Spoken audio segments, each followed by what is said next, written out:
نحمده ونصلي على رسوله الكريم اما بعد اعوذ باللہ من الشیطان الرجیم بسم اللہ الرحمن الرحیم۔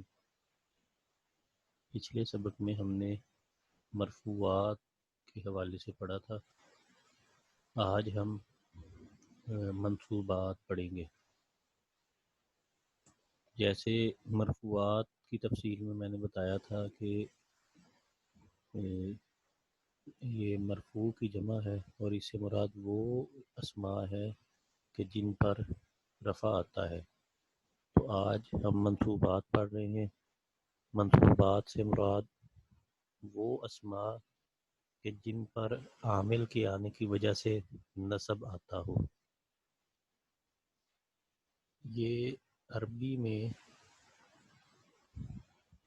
ان کی تعداد 12 ہے، یعنی کہ اگر کسی بھی اسم کے محل اعراب پہ نصب ہوگا، وہ قرآن میں ہو، احادیث میں ہو یا عربی لٹریچر میں ہو، یا جب ہم نے آپس میں بات کرنی ہے اس وقت بات کرتے ہوئے کسی پر کوئی اعراب ظاہر کرنا ہے، تو کسی اسم پر جب نصب ہوگا تو ان 12 میں سے کوئی ایک وجہ ہوگی جس کی وجہ سے اس اسم پر نصب ہوگا۔ تو یہ 12 آپ کے سامنے ہیں۔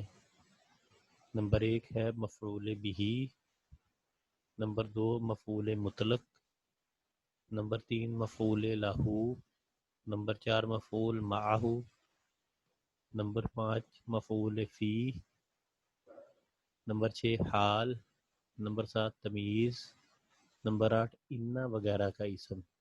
یہ وہی انا و اخواتہا جو ہے، یا حروف مشبہ بالفعل کا اسم۔ ہم نے مرفوعات میں پڑھا تھا کہ انا وغیرہ کی خبر مرفوع ہوتی ہے تو جو اس کا اسم ہے وہ منصوب ہوتا ہے۔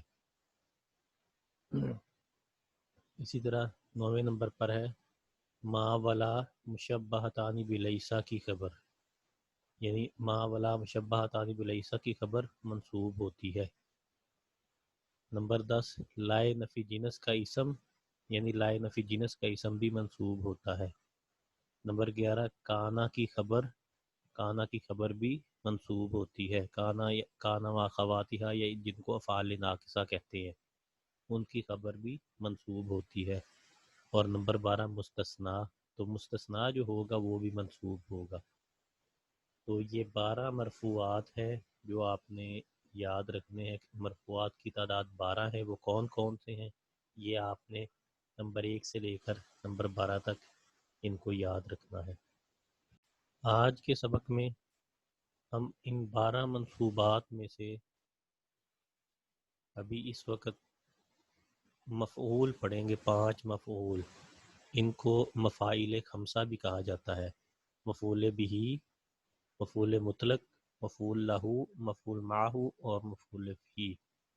ان 5 کو مفاعیل خمسہ کہتے ہیں، یعنی یہ ہوتے مفعول ہی ہیں لیکن نحویین نے ان کو کچھ نام دے دیے ہیں۔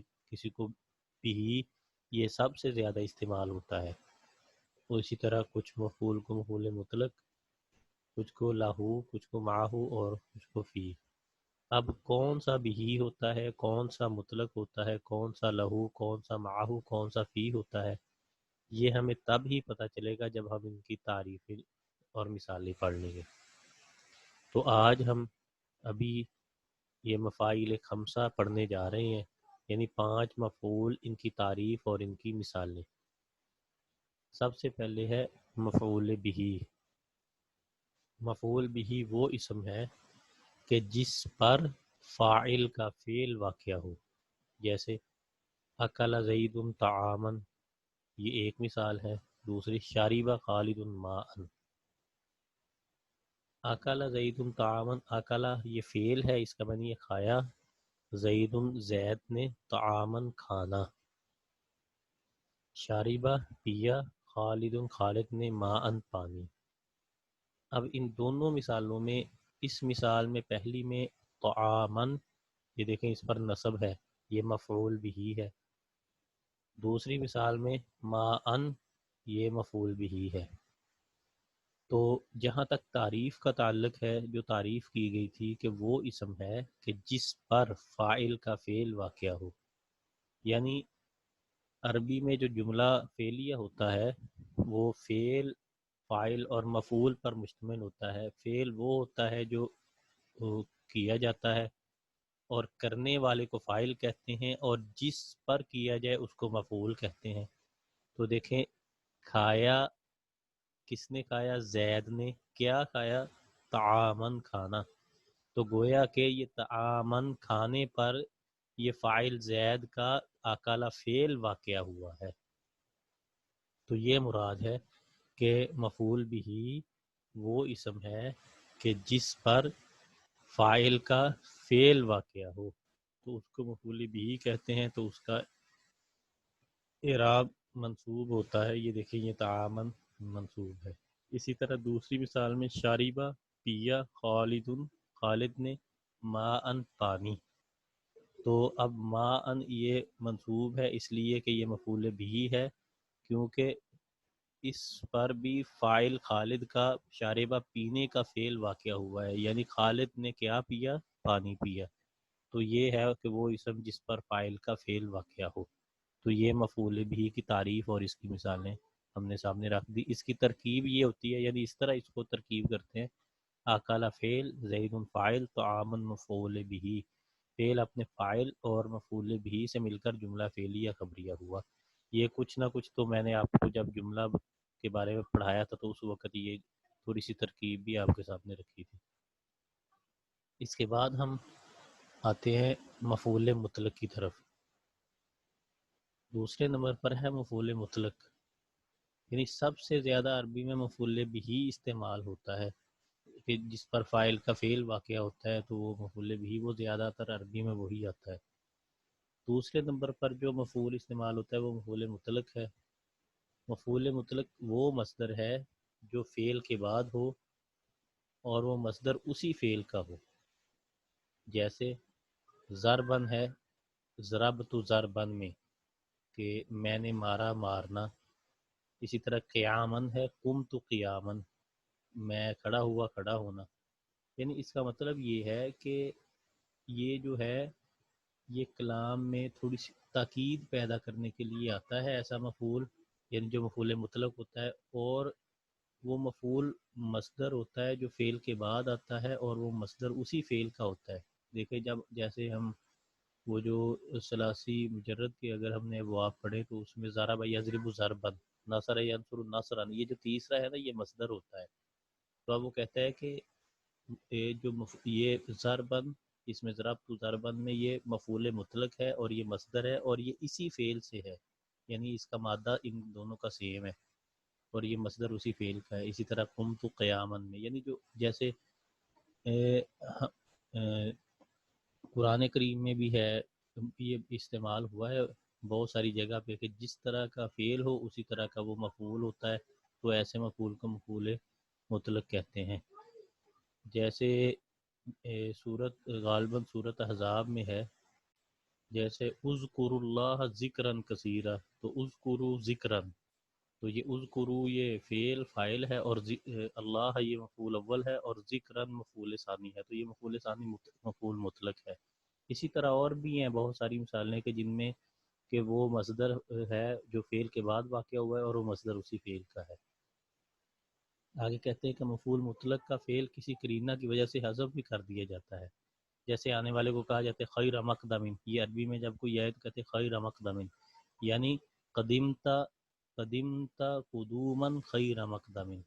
تو یہ تو گہرائی میں جانے والی بات ہے، آپ نے بہرحال یہاں تک اس کو یاد رکھنا ہے کہ مفعول مطلق وہ مصدر ہے جو فعل کے بعد واقع ہو اور وہ مصدر اسی فعل کا ہو، جیسے ضربن ہے تو ضربت ضربن اور قیامن ہے تو قمت قیامن۔ اس کے بعد مفاعیل خمسہ میں سے تیسرا مفعول مفعول لہو۔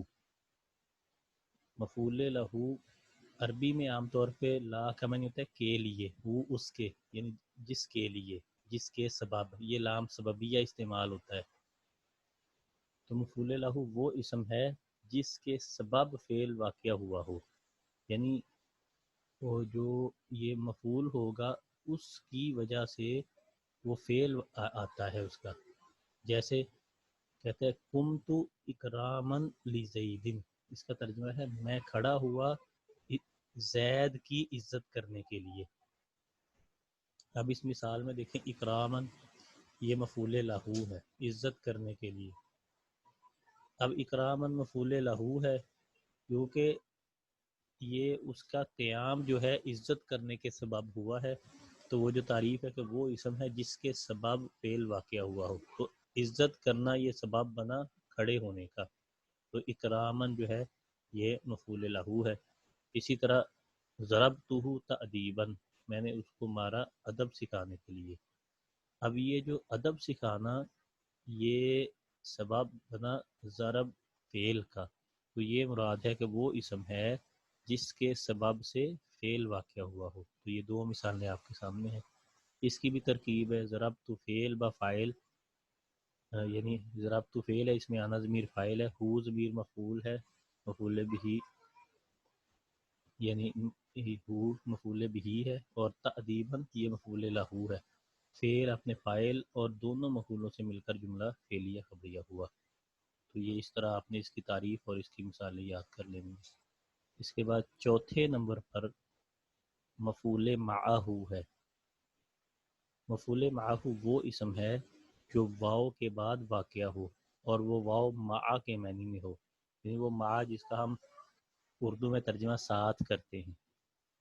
جیسے جاء زید والکتاب ای مع الکتاب، یعنی یہ جاء زید مع الکتاب تھا اصل میں واو معہ کے معنی میں. اب اس میں یہ اس کا ترجمہ ہے آیا زید کتاب کے ساتھ. اس میں الکتابہ یہ مفعول معہ ہے کیونکہ یہ واو کے بعد آیا ہے اور یہ واو معہ کے معنی میں ہے. اسی طرح جئت و زیدن، میں زید کے ساتھ آیا. اب اس میں زیدن یہ مفعول معہ ہے کیونکہ یہ واو کے بعد ہے اور یہ واو معہ کے معنی میں ہے. اس کی ترکیب ہم دیکھتے ہیں. جاء فعل ہے، زید فاعل ہے، واو حرف بمانی مع الکتاب یہ مفعول معہ، فعل اپنے فاعل اور مفعول معہ سے مل کر جملہ فعلیہ ہوا. تو یہ مفاعل خمسہ میں سے 5 مفعولوں میں سے 4 ہم نے پڑھ لیے. اس کے بعد 5ویں نمبر پر ہے مفعول فی. مفعول فی وہ اسم ہے جس میں فعل مذکور واقع ہو، یعنی جو اس سے پہلے فعل ہوگا وہ اس میں واقع ہوگا. تو مفعول فی وہ اسم ہے جس میں فعل مذکور واقع ہو اور اس کو ظرف کہتے ہیں. تو ظرف 2 قسم کا ہوتا ہے، ایک ظرف زمان اور ایک ظرف مکان. پھر ظرف زمان کی 2 قسمیں ہیں، مبہم نمبر 1 اور نمبر 2 محدود. ظرف مبہم وہ ہے جس کی حد معین نہ ہو، جیسے دہر ہین، دہر کا معنی زمانہ، ہین کا معنی وقت، لیکن اس کی حد متعین نہیں ہوتی. ظرف محدود وہ ہے کہ جس کی حد معین ہو، جیسے یوم، اس کا تو پتہ ہے اس کی حد معین کہ یہ صبح صادق سے لے کر غروب آفتاب تک یہ یوم ہے، اور لیل غروب آفتاب سے لے کر صبح صادق تک یہ لیل ہے، اور شہر یہ ایک مہینہ ہے، سانۃ ایک سال ہے. تو یہ ظرف اس کی حد معین ہے، ان کو ظرف محدود کہتے ہیں اور ان کو ظرف غیر محمود کہتے ہیں، ظرف مبہم کہتے ہیں جس کی حد معین نہ ہو. اسی طرح زبان مبہم کی مثال جیسے سمت دہرن، یہ اب اس میں یہ جو دہرن ہے یہ مفعول فی ہے اور اس پر نصب ہے. میں نے روزے رکھا پورا زمانہ. اور زمان محدود کی مثال ہے جیسے سافرت شہرن، میں نے 1 مہینہ سفر کیا. تو اس میں شہرن جو ہے یہ مفعول فی ہے اور یہ مفعول فی ہے اور یہ ظرف زمان ہے، یہ بھی ظرف زمان ہے. اسی طرح ظرف مکان کی بھی 2 قسمیں ہیں، مبہم اور محدود. جیسے کوئی کہے جلست خلفک فقمت قیامک، یہ خلفہ اور امامہ، یہ خلفہ یہ مفعول فی ہے اور اس پر نصب ہے. آگے کاف کی طرف تو یہ مضاف ہے، وہ کوئی مسئلہ نہیں ہے، اصل ہم نے دیکھنا ہے خلفہ، یہ اس پر جو ہے وہ نصب ہے. اسی طرح امامہ، تو یہ مفعول فی ہے اور ان کو ظرف مکان کہتے ہیں. تو مکان مبہم کی مثال ہے کیونکہ خلف اور امامہ کی کوئی حد متعین نہیں ہوتی. خلف کا معنی پیچھے، امامہ کا معنی آگے. جتنا بھی پیچھے ہوگا وہ خلف ہوگا، جتنا بھی آگے ہوگا وہ امام ہوگا. تو یہ ان کو مکان مبہم کہتے ہیں. زمین کے آخری حصہ تک یہ مراد لیا جا سکتا ہے. اور جلست فی الدار وصلیت فی المسجد، یہ مکان محدود کی مثال ہے. تو یہ ہمارے سامنے گویا کہ مفعول فی بھی ہم نے پڑھ لیا کہ ہم نے مفعول فی کی تعریف کی کہ وہ اسم ہے جس میں فعل مذکور واقعہ ہو، اور اس کو ظرف بھی کہتے ہیں. ظرف دو قسم کا ہوتا ہے، ظرف زمان، ظرف مکان. پھر زمان بھی دو قسم کا ہے، مبہم اور محدود، اور مکان بھی مبہم اور محدود ہے. ان کی ایک ایک مثال آپ نے یاد کر لینی ہے. تو اسی طرح ایک فائدے کے طور پہ یعنی ایک وضاحت وہ کرنا چاہتے ہوتے ہیں کہ ظرف مکانی مبہم میں فی مقدر ہوتا ہے، اور ظرف مکانی محدود میں فی مذکور ہوتا ہے. تو آگے وہ شاعر کی مثال انہوں نے دے کے یہ بات سمجھائی ہے کہ دیکھو وہ عربی تھا اور اس نے یہ چیزیں استعمال کی، تو اس کا مطلب اس میں یہ چیزیں محذوف ہیں. تو بہرحال یہ ہمارا سے متعلقہ یہی ہے کہ ہم نے پانچوں مفعولوں کو، ان کی تعریفوں کو اور ان کی مثالوں کو یاد کرنا ہے. تو گویا آج کے سبق میں ہم نے منصوبات جن کی تعداد 12 ہے، جن میں 5 مفعول ہے، مفعول بہی، مفعول مطلق، مفعول لہو، مفعول معہ اور مفعول فی.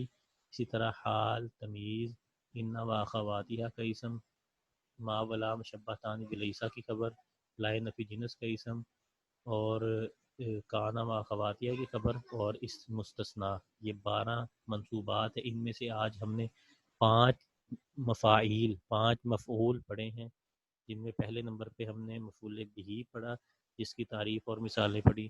اس کے بعد ہم نے دوسرے نمبر پر مفعول مطلق پڑھا جس تعریف اور مثالیں، اور اس کے بعد تیسرے نمبر پر مفعول لہو، اس کی تعریف اور مثالیں. چوتھے نمبر پر مفعول معہ، اس کی تعریف اور مثالیں. اور 5ویں نمبر پر مفعول فی، اس کی تعریف اور مثالیں پڑھی. تو یہ اتنا ہی کافی ہے. آپ نے ان کی تعریفیں، ان کی مثالیں، منصوبات کی تعداد کتنی ہے یہ، اور مفاعیل خمسہ کون کون سے یہ، اور ان کی تعریفیں مثالیں یاد کر لینی ہے. آج کا لیکچر اتنا ہی کافی. واخر دعوانا الحمدللہ.